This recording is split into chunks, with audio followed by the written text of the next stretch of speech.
realize that we can't do it alone.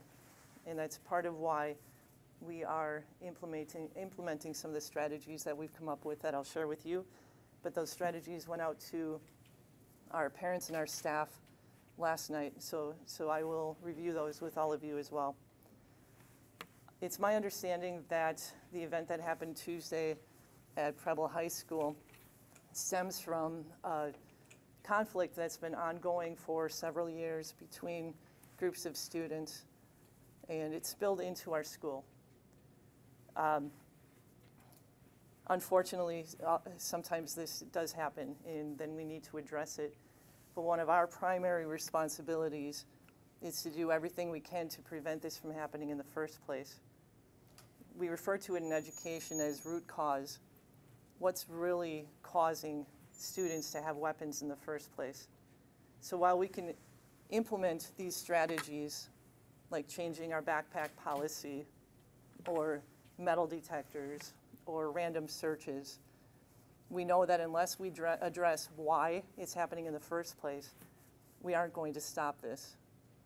So what we are implementing is a first stage, and it actually builds upon the security measures that we already have in place. I'll talk a little bit about that in a while.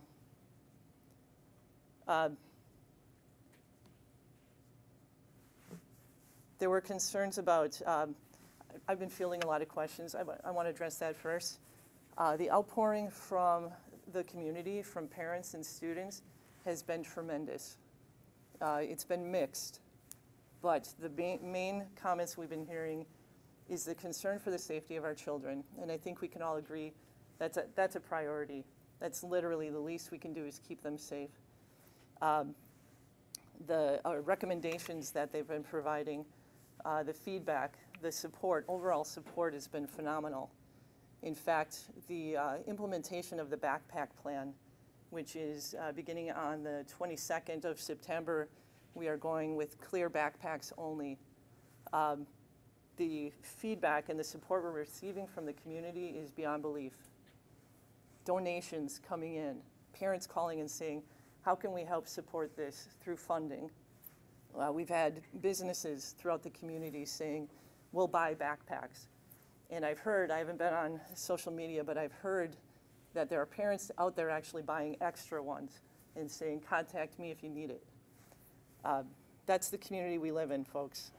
That type of support has been absolutely phenomenal. And I'll reiterate again, backpacks are not the only solution.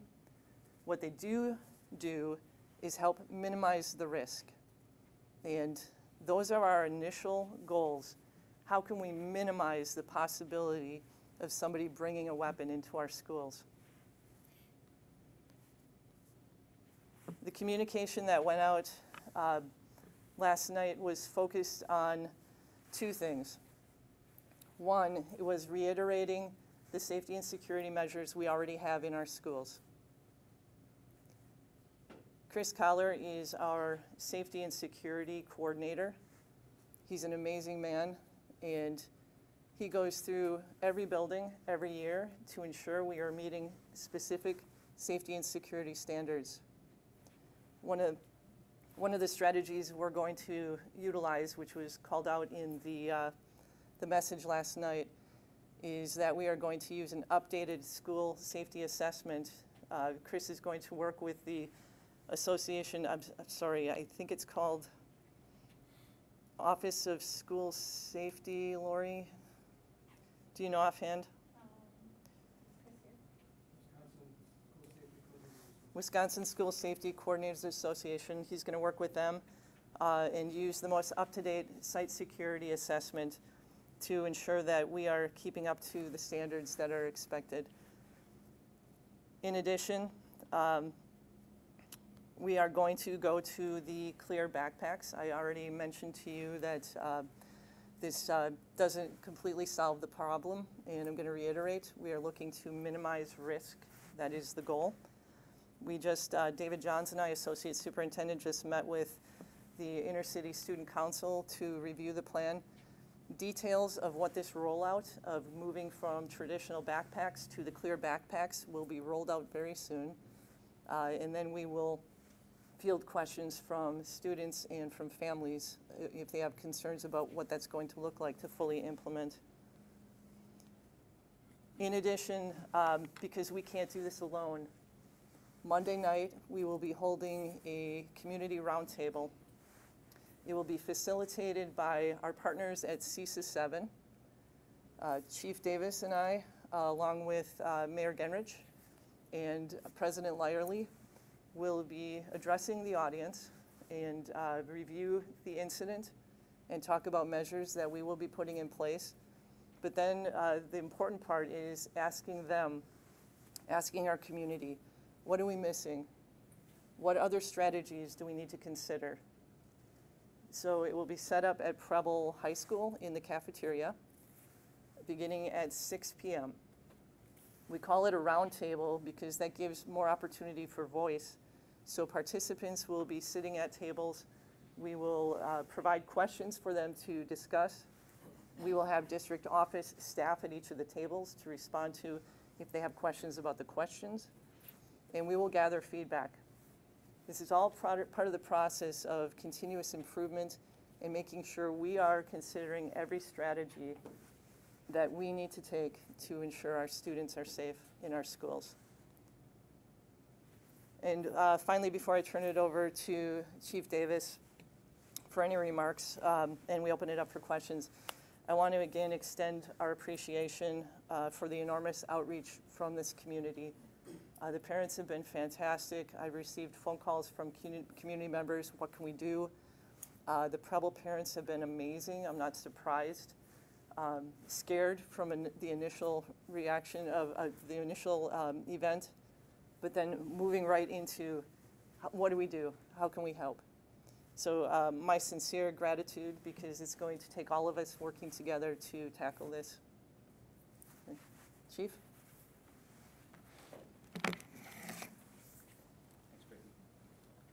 Well, good afternoon, and thanks for joining us here today.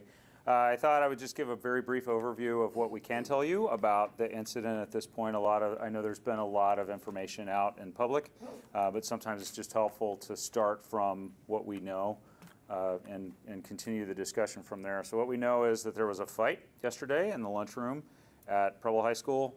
One of the participants in this fight was taken into custody, was taken back to the office. And at that point, staff and our school resource officers realized that his backpack was in a classroom. Our officer went to the classroom, retrieved that backpack, and then searched it incident to the investigation into the fight and found a loaded handgun in the backpack. This individual was 16 years old.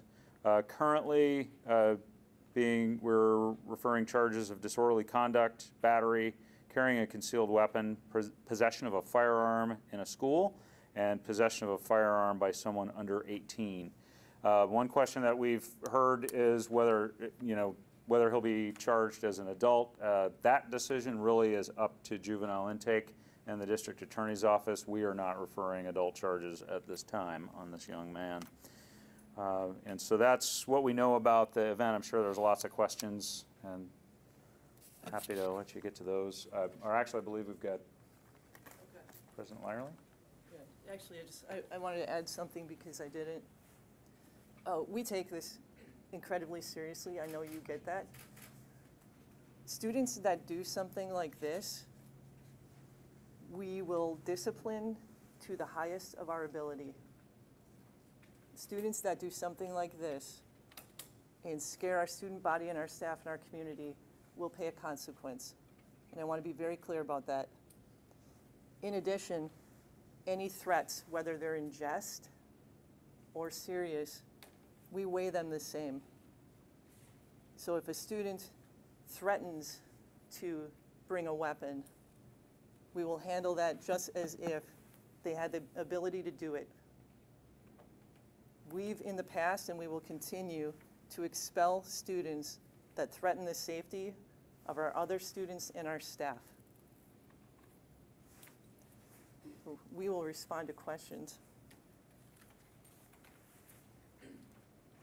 So, go ahead. Chief Davis, what made you check his backpack? So I have to be very careful with how much detail I go into about the investigation right now, because this is an ongoing investigation and it doesn't stop just with the charges for this individual. Obviously we are interested in understanding the means by which a handgun wound up in the possession of a 16-year-old in a school. And there are probably some other people in that sequence of events who may be looking at criminal charges themselves, and so I want to be careful how much detail I give out at that level at this point. Existing security measures, things like the strategic alarm system, was that system used? Were any other system used, and how effective did you find that? Yeah, good question. Centegis is our security alarm system. This one didn't fall into the category of utilization for that. Is the district looking at increasing security measures, and if so, what would that look like? Yeah, everything's on the table. Another great question. Everything is on the table. We are continuing to review the current processes, and if there's room for improvement, which the assessment would tell us, we would implement that as well. This week we did increase police presence, as we've been sharing publicly. In addition, Nadia, we've increased the staff from district office in the buildings as well. Talk about how the clear backpack policy will work. What if a student shows up with a traditional backpack? How do you monitor the situation? Can they still hide things within the clear backpack? Maybe talk about how that would work. Yeah, so two parts to that, right? We will work with our students to ensure that if they don't have access to, because of financial reasons or otherwise, that they get a clear backpack. If they show up without one by the 22nd, we will work with that student to determine why. And they would just have to clean out their backpack and carry their items with them. And the second part was, what was your second question? Kind of how you would monitor the situation. Oh, is there still a possibility of, absolutely. Absolutely. I think about, this is weird, I was thinking about all of you and how safe are you can I say that you will be 100% safe in the buildings that you work? And I wouldn't be able to say that even if your bosses put in measures to protect you, there's no guarantee that somebody doesn't come into your news organization and hurt somebody. So I worried about that this morning for all of you. Clear backpacks are a step to minimizing the risk. We got athletics and students carry instruments in and out of school. Is that something else you're looking at as well? I mean, they got carrying their trumpet or something around. Yeah. You kind of explain that. Yeah, you thought this through. Yeah. They're working on on how they're going to manage that. What I picture, and I can't guarantee this is what they're going to do because the team is working on this, but what I picture is I'm a softball player and I got my bag. I'm going to open it up and somebody's going to look at it at the front entrance, giving the thumbs up, and then those would be secured somewhere. I would assume like a locker room or a storage room. That's just an example of what I think the school could do. So more to come on that one. And as far as affordability goes for getting these backpacks to the families that maybe can't afford something like this? Right. How that And that's where those donations are coming in. When we have more information about that, we'll share and make sure the companies that have been, there's such an outpour. It's unbelievable. I don't want to embarrass you, but some of our staff were brought to tears today by some of it. This community is really stepping up. Again, because our students, their safety is central to us as a community, and it's wonderful to see all of them just say, what can we do to help? So thanks for asking about how can they get one. We'll be getting that specific information out. But I would also encourage any families that are right now, they know they have a concern about getting access to one, that the students or the family contact their student services. Counselors and social workers at the school will make sure they get a backpack. Do you see this as a permanent change, the clear backpacks? Let's see how it goes. I'm not interested in messing with families and going back and forth with backpack today, no backpack tomorrow. I want to see how this works. We are going to measure its effectiveness and monitor and talk to our students, talk to our staff, talk to our parents. And then if we need to make adjustments, we would. But I don't want to get into this back and forth. Great question. Another backpack question. question. It's 6th through 12th grade, correct? Yes, ma'am. And for those students that have to carry sensitive items, women in particular, Yeah. how is that going to work? Yeah, we had this before, and I was trying to remember. We did this at Preble. It was probably pre-COVID or shortly thereafter. There were some bomb threats. Do you remember this? Some of you that have been around? They're going to be allowed to have a small pouch that they can carry like their cell phone in, AirPods, personal items. Yeah, So thank they'll you. have a small type of private pouch within their carry-on. Thank you. I knew we did something, but I couldn't recall what it was. Going along with that, it's for students grades 6 through 12. Do you have the total number of students that is? We've been working on that. Did we get a total number? I can get that to you. Actually, I have it in my office. I haven't added up the numbers yet, so I don't have the total. Okay.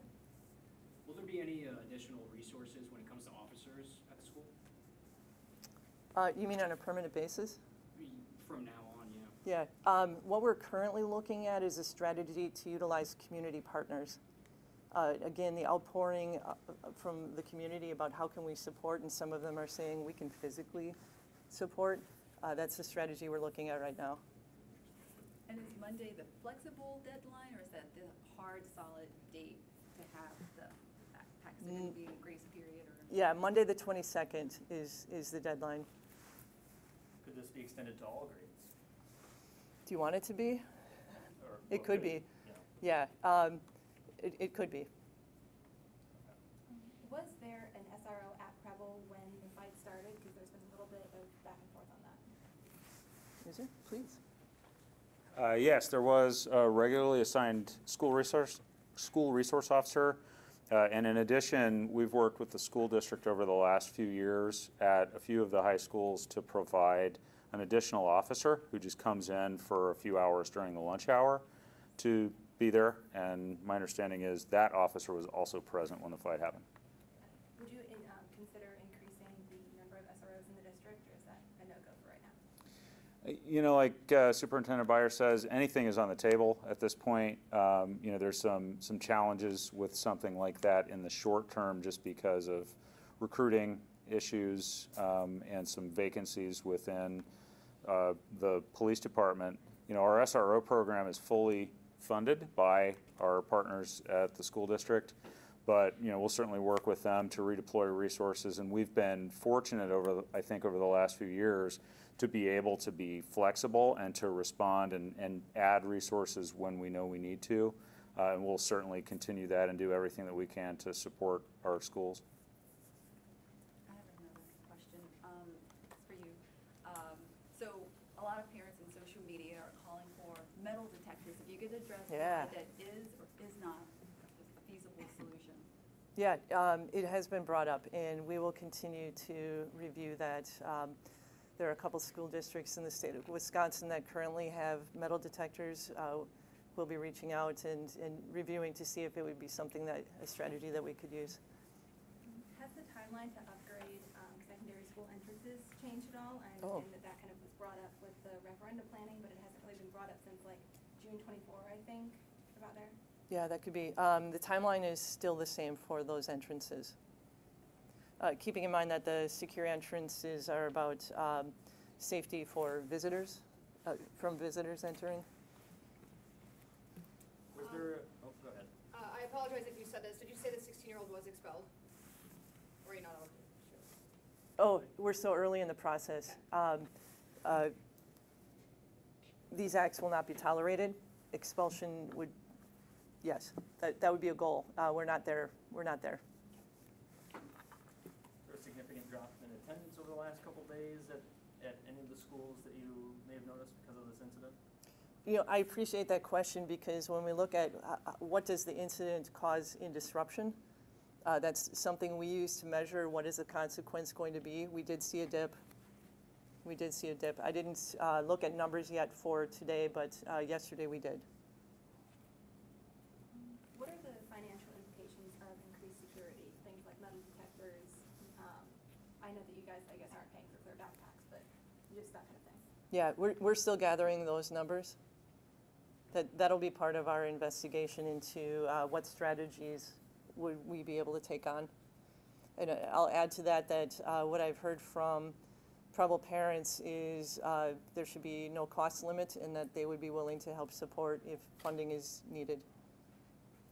Was this backpack policy modeled after any other districts that you've seen, and if so, what's kind of been the effectiveness?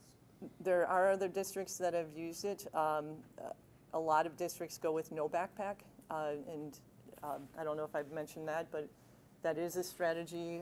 We're going to begin here, and like I said, evaluate and see how it works out for us.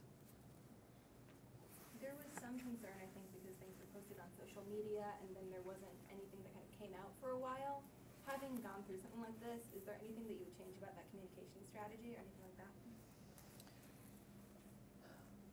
What I would really want to avoid, Nadia, and that's an important question about timeline of communication, is putting out something that isn't accurate or that all of a sudden we have to pull back because it causes confusion. And that's the last thing we need for a community, is to put out information and then have to reel it back in. I think we lose some trust when we do that as well. So we're very measured in how and when and what we communicate to ensure accuracy. Yep, I'll leave it at that. Would I change anything?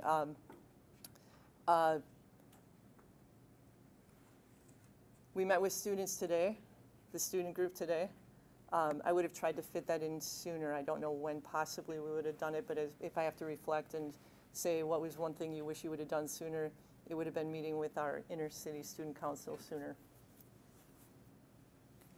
Is it just the one student that was involved that was disciplined, or were there other students that were disciplined as well in this situation?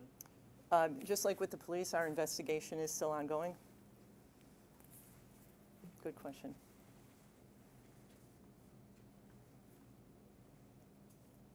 James come up and make some final statements? President James Lyerly. Good afternoon, everybody. I just wanted to take a few minutes to provide the board's perspective on the events of the last couple of days. The board, along with the district, have always prioritized security of our students. It's part of our mission. And historically, we have done that. We've funded the strategic system that was referred to earlier. Through referenda, the community has supported us in that effort, allowing us to better secure our interests. And we actually fund, as the chief said, 11 school resource officers to work in our buildings that have specific training to be in and amongst our student body. The last couple of days, and finding a gun that was loaded at one of our high schools has communicated to us that we need to do more, and that's what we're hearing from the community. And I really applaud the district in taking really timely, decisive action to put a plan in place that's both focused on some near-term objectives that Superintendent Beyer spoke to about, making sure that we can put in place some practical mechanisms to make sure that guns don't come into our school. It's not the total solution, and we understand that.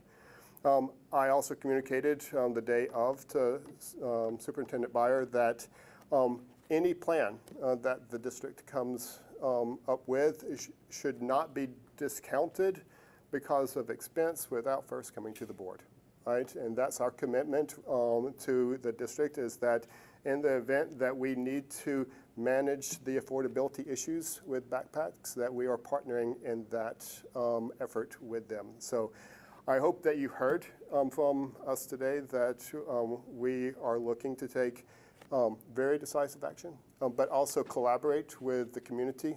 Monday night, I really encourage everyone to come out. I know that when we engage in conversations about security, people bring different experiences, different opinions to that conversation. We want to hear them all.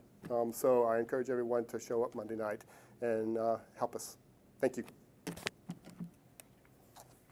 If I could add, just to see something, say something, if you could somehow include that in your messages out. Chris Collar has the exact information, but we really want to stress that if students or adults out in the community hear something concerning, they can anonymously report it. So if you can help us get that information out, it would be very helpful. Thanks for coming, you guys. Appreciate it.